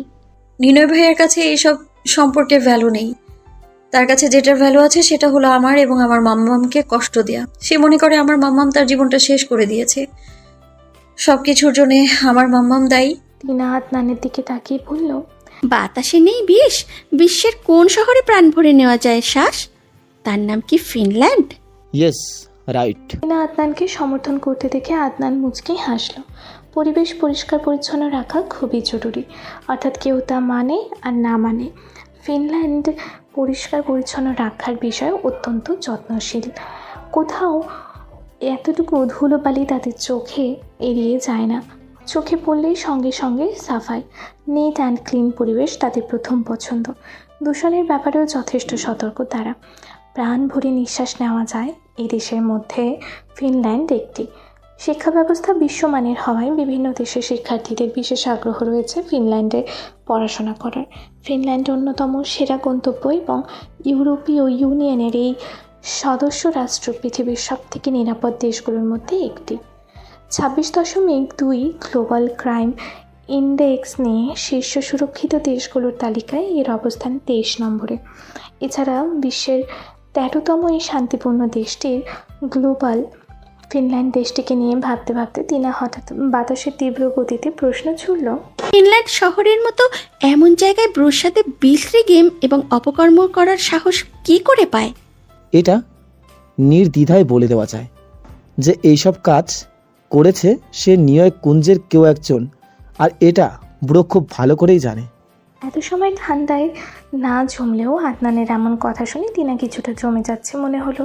তিনা আশ্চর্য নয়নে আদনানের দিকে তাকিয়ে ফের প্রশ্ন ছুড়ল, তার মানে কয়েক মাস ধরে যা হচ্ছে সব কিছুর মধ্যেই 13 বছর ধরে যা কিছু হচ্ছে সব কিছুর মধ্যেই নিউইয়র্ক কুঞ্জ কেউ একজন আছে, সবার অগোচরে, যে 13 বছর যাবৎ কলকাঠি নাড়ছে। আদনানের কথা শুনে তিনার কাছে কিছু একটা খটকা লাগলো। তিনার অবচেতন মস্তিষ্ক বলল, আদনান অনেক কিছু জানে যা তিনার অজানা। তিনা সবসময় চিনির কাছ থেকে জানার চেষ্টা করত নির্ণয় কুঞ্জে কিসের এত রহস্য এবং কিসের দ্বন্দ্ব। তবে অবোধ চিনি নিজেই অজানা রহস্যের মূল সূচনায় দাঁড়িয়ে, সেখানে তিনাকে কি জানাবে। কিন্তু এতদিনে তিনা চিনির সাথে থেকে এটা জেনে যে চিনির এবং নির্ণয় সম্পর্কটা জাস্ট কাজিন।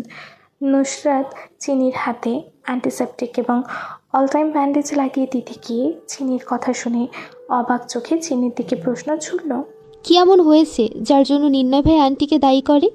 তিনি কিছুক্ষণ নীরব থেকে চোখের পানি মুছে বলল, 13 বছর আগে বড়মণি মারা যায়, মানে নির্ণয় ভাইয়ার মা মোহনা কুঞ্জ চৌধুরী। পুরো রুমটার মধ্যে হঠাৎ দমকা হাওয়া বয়ে চলে গেল। নুসরাত হতভম্ব হয়ে অবাকের চূড়ান্ত পর্যায়ে পৌঁছে গেছে। বিস্ময়কর কণ্ঠেই বলল, নির্ণয় ভাইয়ার মা বেঁচে নেই? উনি মারা গেছেন কি করে? আমি জানি না বড়মণি কি করে মারা গেছেন, কিন্তু নির্ণয় কুঞ্জের সবাই বলে নানা ভাই, রোহানা আন্টি, মাম্মামের পিএস মানে ছোট নানা, এবং লোকমুখে শুনে এসেছি বরাবর, অর্থাৎ নির্ণয় ভাইয়ার বাবা মেরে ফেলেছেন নির্ণয় ভাইয়ার মাকে। কিন্তু এটা নির্ণয় ভাইয়া বিশ্বাস করে না, উল্টো মাম্মামকে সন্দেহ করে, দোষারোপ করে। বড়মণি মারা যাওয়ার পর কেউ আর নির্ণয় ভাইয়ার বাবাকে দেখেনি। সবাই বলে বড়াব্বু বড়মণিকে খুন করে পালিয়ে গিয়েছে, নিরুদ্দেশ হয়ে গিয়েছে। নির্ণয় ভাইয়ার বাবা নিজের স্ত্রীকে কেন মারতে যাবে? সবাই বলে সম্পদের লোভে। তোরা সবাই তো জানিস নির্ণয় কুঞ্জের সবাই মাতৃতান্ত্রিক। এই বংশের নির্ণয় ভাইয়ার আগে কখনো ছেলে সন্তান জন্ম হয়নি। মেয়েরাই তো সম্পদের মালিক হয় বংশ অনুসারে। যেমন আমার নানুর মা হয়েছে সম্পদের মালিক, তারপর আমার নানু, তারপর মাম্মাম আর বড়মণি। তোর মুখে সবসময় শুনতাম নির্ণয় ভাইয়ার বাবা ফিনল্যান্ড নাগরিক, ফরেনার। তার জন্ম ঐশ্বর্য, সম্ভ্রান্ত পরিবারের খ্যাতিমান পুরুষ, এনসির গ্রুপের একমাত্র মানিক, যা বর্তমানে উত্তরাধিকারী নির্ণয় ভাইয়া। তাহলে নির্ণয় ভাইয়ার বাবা এত সম্পদের মালিক হয়েও বাংলাদেশে ওইটুকু সম্পদের জন্য নিজের স্ত্রীকে কেন খুন করলেন? তাছাড়া আমি আদনান ভাইয়ার মুখ থেকে শুনেছি নির্ণয় কুঞ্জে প্রথম ছেলে সন্তান জন্ম হওয়ায় তোর নানু খুশিতে আপ্লুত হয়ে নির্ণয় ভাইয়ার জন্মের সাথে সাথে সবার অগোচরে 93% সম্পত্তি নির্ণয় ভাইয়ার নামে লিখে দিয়েছেন, বাকি 7% তোর মাম্মামের নামে।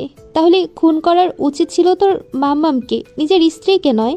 নুসরাতের করা প্রশ্নটা চিনির মাথায় আঘাত আনার সঙ্গে সঙ্গে আচমকা নুসরাতের দিকে ভূমিকম্পের ন্যায় তাকালো।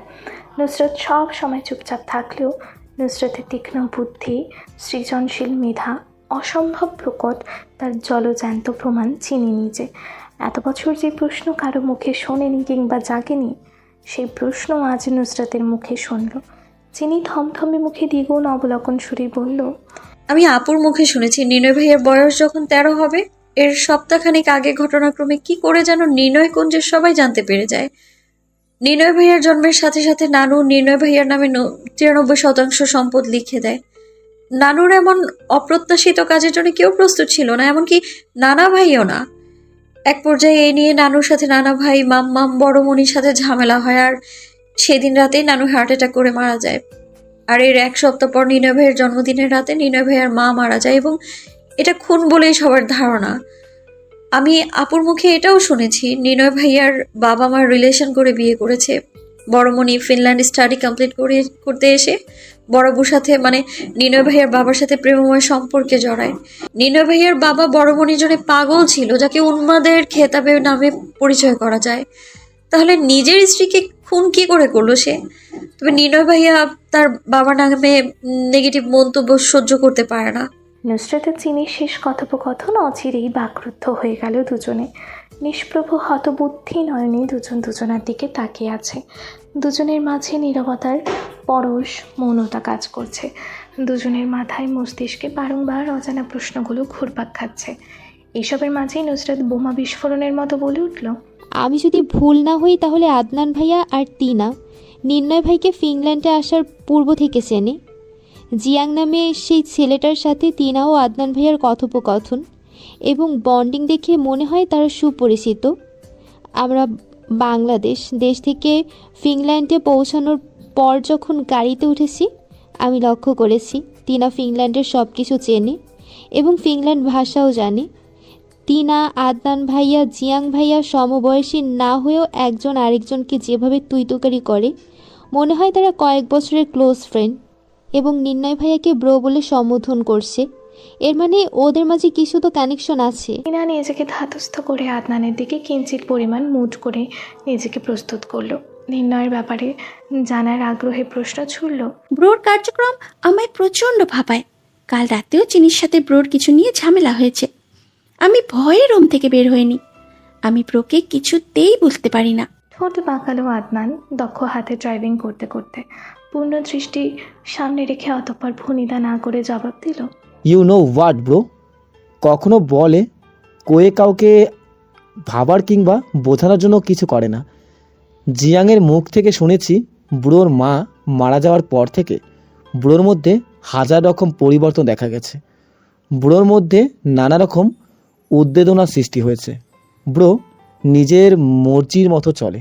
আদনানের যুক্তিগুলো তিনার বোধগম্য হতেই মস্তিষ্কে তৎক্ষণাৎ সহসা আদনান তিনাকে প্রশ্ন ছুড়ল, তুই ব্রোকে কতদিন ধরে চিনিস? আমি ব্রোকে 3 বছর হবে চিনি। আমার বয়স যখন 11 কিংবা 12 আমি ব্রোকে তখন থেকে চিনি। আদনানের অপ্রত্যাশিত প্রত্যুত্তর শুনে দিনা আচানক আদনানের দিকে তাকালো। আদনান মুচকি হেসে বলল, বছর 3-2-1 আগে হঠাৎ জানতে পারি ফুপি সেকেন্ড ম্যারিড করে। ঘটনাটা জানার পর বিস্তৃত পরিস্থিতিতে পড়ে গিয়েছিলাম আমি। বাসায় জানানোর সাহস পাইনি। বাবা ব্যাপারটা কিভাবে নেবে আদরের ছোট বোন এত বছর যাবৎ যোগাযোগ করেনি। তারপর দ্বিতীয় বিয়ের খবর। এত কিছুর মাঝে হঠাৎ করে তোর কথা মাথায় এলো। ফুপি যদি দ্বিতীয় বিবাহ করে তাহলে তুই কার কাছে আছিস? তোর বাবার কাছে নাকি ফুপির কাছে? তৎক্ষণাৎ আমি ফিনল্যান্ডে বুড়োর কাছে কল দিয়ে রিকোয়েস্ট করি তোর ইনফরমেশন নিয়ে দেওয়ার জন্য। বুড়ো 16 মিনিট পর আমায় ইনফরমেশন দেয় তুই ফিনল্যান্ডের অরফানে আছিস। আর তারপর কি ভেবে যেন মাঝপথে থেমে গেল আদনান। তিনার নির্লিপ্ত চেহারায় কোনো উগ্রতা নেই। স্বেচ্ছায় কিছু জানতে চাইল না। গাড়ি নিজের পথে চলছে, এভাবেই কিছু পথ গাড়িতে অতিবাহিত হলো। তিনা এবার নীরবতা অবসান দূর করে বলতে শুরু করলো, বাবা মা ফিনল্যান্ডের অধিবাসী না হয়েও যখন ফিনল্যান্ডে বসবাস করে দীর্ঘ সময়, তার একমাত্র কারণ মার বিশাল বহুল চলাফেরা, উচ্চবিত্তশালীর মতো বেঁচে থাকা, সারা দিন সোহাগ করা। মামা, মামি, তুই, নুসরাত শেষবার যখন বাংলাদেশের ছুটি ভ্যাকেশনে ফিনল্যান্ডে আমাদের বাসায় এসেছিস, তার কিছুদিন আগে থেকেই মা বাবার মধ্যে প্রবলেম ক্রিয়েট হচ্ছিল। কিন্তু আমার ওইটুকু বয়সে বোঝার ক্ষমতা হয়নি তাদের মধ্যে মেইন সমস্যার কারণটা কী ছিল। এইভাবে মা বাবার ঝগড়া নিয়ে প্রায় বাবা ডিপ্রেশনে ভুগছিল। তার মাঝেই বাবা বিজনেসের টুকটাক সমস্যা হচ্ছিল। তোরা যে কয়েকদিন আমাদের বাসায় ছিলি সব কিছু ঠিকঠাক ছিল। তোরা বাংলাদেশে চলে যাওয়ার কয়েকদিন পর বাবার বিজনেসে বড় অ্যামাউন্টের লস হয়, সব কিছু ব্যাংকরাপ্ট হয়ে যায়। আর সেই দিন বাবার সাথে মার তুমুল ঝগড়া হয়, তবে ঝগড়ার কারণ আমার অজানা। সেদিন বাবা হার্ট অ্যাটাকে মারা যায়। বাবা আমাদের ছেড়ে চলে যায়, সরি আমাদের নয়, আমায় ছেড়ে চলে যায়। তার চলে যাওয়ার 15 দিনের মধ্যে মা দ্বিতীয় বিবাহ করে আর আমায় ফিনল্যান্ডের আরফানে দিয়ে দেয়, আর আমি সেখানে থেকেই বড় হই। আদনান তিনার কথা শুনে হঠাৎ গাড়ি থামিয়ে দেয়। আদনান কি বলে তিনাকে সান্ত্বনা দেবে এটা বুঝতে পারল না। আদনান এখনও বিশ্বাস করতে পারছে না তার ফুপি এতটা নির্দয় কবে থেকে হলো। যেই মেয়েকে রাজকন্যার মতো যত্ন নিত, অবশেষে সে নিজেই তাকে এতিমখানায় দিয়েছে। তিনা আবারও বলতে শুরু করলো, আরফান থেকেই ব্রো আমাকে নিয়ে আসে তোর কথা অনুযায়ী। আমার এত বছরের নিরুদ্দেশ কাজিনের দয়ায় আমি আজ এখানে। শেষবার ফিনল্যান্ড থেকে যাওয়ার পর আমার মামাও খোঁজ নেয়নি আমার। তুই বাবাকে ভুল বুঝছিস তিনু। তোর এই অবস্থার কথা বাবা জানতো না, ইনফ্যাক্ট এখনও জানে না। আমি কাউকে বলিনি, এমনকি বুনু কেউ না। বুনু এখনও জানে না তুই আমাদের তিনু। যখন তুই বাংলাদেশে এসেছিস এবং বুনুর সাথে পরিচয় হওয়ার সময় যখন তোর নাম বলেছিলিস, সেদিন বুনু বাসায় আসার পর বারবার একটা কথাই বলেছে, আমরা কি কখনো তিনুকে দেখতে পাবো না? তিনু এখন হয়তো কত বড় হয়ে গেছে, আমাদের বয়সী হবে হয়তো, মাত্র তো আমাদের থেকে 2-1 বছরের ছোট। আমি এসব শুনতে চাই না আদনান, তুই ড্রাইভিংয়ে মনোযোগ দেওয়ার চেষ্টা কর। কেন রাগ করে আছিস আমাদের উপর? দেশে ফেরার 3 বছর পরেও তোর রাগ কমেনি? তিনা নিশ্চুপ। আদনান দীর্ঘশ্বাস ফেলে বলতে শুরু করে, আমরা যখন শেষবার ফিনল্যান্ডে অর্থাৎ তোদের বাসা থেকে ছুটি কাটিয়ে বাংলাদেশে ফিরি, তখন বাসায় ফেরার পথে আমাদের কার অ্যাক্সিডেন্ট হয়। বাবা মা আমি বুনুর মধ্যে সবচেয়ে বেশি গুরুত্বপূর্ণ অবস্থা ছিল। বুনুর তারপর বাবার। বুনু সুস্থ হয়ে বেশ টাইম লাগে, তার মধ্যে আমাদের পাড়ার অনেকটা গ্যাপ যায়, প্রায় 2 বছরের। বাবার অসুস্থতায় আম্মুর ওপর সংসারের দায়িত্ব পড়ে। এর মধ্যে আম্মু যতটা সম্ভব চেষ্টা করেছে তোদের সাথে যোগাযোগ করার, কিন্তু বারবার ব্যর্থ হয়েছে। এরপর যখন আমরা পড়াশোনার ওপেন করি, তখন আমাদের চিনির সাথে দেখা হয়। চিনির বয়সে আমার আর বুনুর থেকে অনেকটাই কম ছিল, তবে শরীরের গঠনে চিনিকে সবসময় আমাদের বয়সই দেখা গেছে। চিনি ছোট থেকেই অর্থাৎ এখনকার মতো দেখতে অসম্ভব সুন্দর ছিল। চিনির ফেস দেখে বয়স বোঝা মুশকিলই ছিল। মিঠি আপু থেকে চিনিকে সবসময় বড় মনে হতো, এবং যে কারো চোখ মিঠি আপুর ওপর পড়ার আগে চিনির উপর পড়তো। ঠিক এমনই একদিন আমি চিনির পেছন পেছন ঘুরছিলাম ফ্রেন্ডশিপ করার জন্য। তখন ব্রো আমার সামনে এসে দাঁড়িয়ে আমার দিকে ক্রুদ্ধ নজরে দেখেছিল। আমার বয়স তখন কতই বা হবে, 12 কিংবা 13, কিন্তু সেই বয়সে আমি ব্রোর চোখে আলাদা কিছু দেখেছিলাম। তখন থেকেই চিনির পিছু ছেড়ে ব্রোর পিছু লেগে পড়ি। আমি ব্রোর বিগ ফ্রেন্ড হয়ে যাই। ব্রোর চলাফেরা, রাজনীতি, কথা বলার স্টাইল, রাগ, ফাইনচাল, মারামারি সব কিছুর প্রতি ব্রো আমায় আকৃষ্ট করত। ইয়াং জেনারেশনে ব্রো পাগল ছিল। এর মধ্যেই বুনুর সাথে চিনির ভালো ফ্রেন্ডশিপ হয়ে যায়, কিন্তু কিছুতেই ব্রো আমায় পাত্তা দিচ্ছিল না। নয়তো ছোট বলে ব্রোর পেছন লেগে থাকাটা বাচ্চামি ভাবত। এর মধ্যে ব্রো নিরুদ্দেশ্য হয়ে যায়, আর চিনি মারাত্মক অসুস্থ হয়ে হাসপাতালে ভর্তি জানতে পারি। এরপর থেকে চিনি ফোফিয়াতে আক্রান্ত হয়। অবশ্য আমি এটা জানি না চিনির সাথে কি ঘটেছিল। অনেক খোঁজ খবর নেওয়ার পর অবশেষে জানতে পারি ব্রোর জন্যই ফিনল্যান্ডে। ব্রোর যখন বয়স 5 বছর, তখন সে প্রথম বাংলাদেশে পা রাখে। ব্রোর মা বাবা বারবার ফিনল্যান্ড থেকে ঘুরে গেলেও 13 বছর অবধি ব্রো বাংলাদেশে থাকে। ব্রোর মায়ের পাশাপাশি অহনা আন্টিও মায়ের মতো করে ব্রোকে বড় করে। সব কিছুই ঠিক ছিল, কিন্তু ব্রো 13 বছর বয়সে ব্রোর মা মারা যাওয়ায় 3 দিন পর পিপি ব্রোকে ফিনল্যান্ডে নিয়ে চলে যায়। তারপর পুরো 5 বছর ফিনল্যান্ড কাটিয়ে 18 বছর বয়সে ব্রো আবারও বাংলাদেশে ফিরে আসে। হুট করে কি হয়ে গেল ব্রো বেপাত্তা, কেউ জানে না ব্রো কোথায়। প্রায় 2-1 মাস পর আমার নাম্বারে ফিনল্যান্ড কান্ট্রি থেকে কল আসে, আর সেটা আর কেউ নয়, নিয়য় সিনহাত চৌধুরী অর্থাৎ ব্রো। আমি যে তখন কি পরিমাণ খুশি ছিলাম বলার মতো না। আমি এটা জানতে চাইনি ব্রো কোথায় থেকে আমার নাম্বার পেয়েছে এবং আমায় বা কেন কল করেছে। আর তখন থেকে আমার গুরু দায়িত্ব হয়ে দাঁড়িয়েছে চিনিকে দেখে রাখা। চিনির প্রতিদিনের ইনফরমেশন আমি ব্রোকে দিই। ধীরে ধীরে চিনির সাথে আমার আর বুনোর সম্পর্ক বেশ উন্নতি হয় এবং ব্রোর সাথে কথা বলতে বলতে জিয়াংয়ের সাথে আমার পরিচয় হয়। ব্রো প্রয়োজন ছাড়া অপ্রয়োজনীয় কথা বলতো না, কিন্তু জিয়াংয়ের সাথে কন্টিনিউয়াসলি এটা ওটা নিয়ে কথা হতো, ঝগড়া হতো। এক পর্যায়ে বয়সের পার্থক্য ভুলে যাই, যেমনটা এই 3 বছরে তুই আর জিয়াং তোদের বয়সের পার্থক্য ভুলে গিয়েছিস। পিমি ব্রোর বাবা বোন হয়, অর্থাৎ ফুপি হয়। সেই সূত্রে জিয়াং ব্রোর কাজিন হয়, পিমির একমাত্র ছেলে। টিনা খুব মনোযোগ সহকারে কথাগুলো শুনলো, তারপর বলল, আমি তোদের জন্য দেশে ফিরিনি, আমায় ব্রো এই জন্যই দেশে পাঠিয়েছে যেন আমি চিনিকে দেখে রাখি। আমাদের দেরি হয়ে যাচ্ছে এবার মনে হয়, তোর ড্রাইভিংয়ে মনোযোগ দেওয়া উচিত। আদনান কিছুক্ষণ টিনার দিকে তাকিয়ে থেকে গাড়ি স্টার্ট দিল।